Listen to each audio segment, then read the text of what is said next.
One चली शीन गली बेई बहार। बाहर के आने पे तो हम हमेशा खुशी मनाते ही हैं, क्योंकि बाहर हमारे लिए एक नई शुरुआत है। ये जश्न आमद बहार न सिर्फ इस साल के बाहर की शुरुआत पे जश्न मनाने के लिए है, बल्कि लोगों को याद दिलाने के लिए कि हमारी हुकूमत आने के बाद मुकम्मल एक न सिर्फ कोशिश की गई बल्कि उसमें रंग भी भरा गया कि जम्मू कश्मीर में एक नई बहार हो, एक नई शुरुआत हो।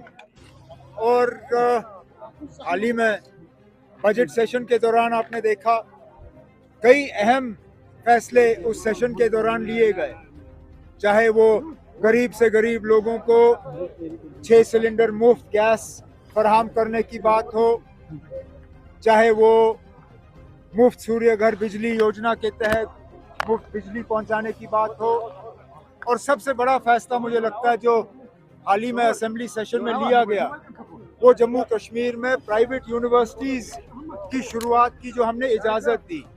हमारे बच्चे दर बदर की ठोकरें खाते हैं, बाकी रियासतों में प्राइवेट यूनिवर्सिटीज़ में एडमिशन हासिल करने के लिए उनका खर्चा भी बढ़ जाता है और वक्तन फ़वक्तन उनको मुश्किल का सामना करना पड़ता है।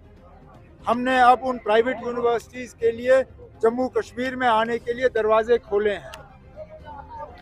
पहले तो हम ये मान के चलें कि जो रामबन में हुआ गलत हुआ, ये लोग कानून को अपने हाथ में लेते हैं। जी, इन लोगों को इस बात की इजाज़त किसने दी? ये कहाँ कहा गया है कि जो भी माल मवेशी लेके गुजर रहा है वो गैर कानूनी काम कर रहा है?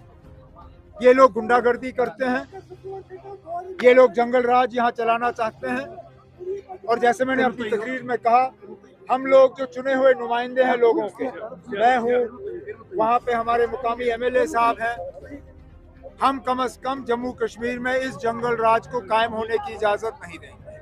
उमर साहब, फार्मर्स चाहते हैं आप वजीर आजम से मिले और KCC लोन को माफ किया जाए। ये बात उनके तरफ से आई है। बीच बीच में हमने मरकजी हुकूमत के साथ इस तरह के इक़दाम उठाने पे उनसे बात की हुई है। जैसे वहाँ से मंजूरी आ जाएगी हम कर लेंगे।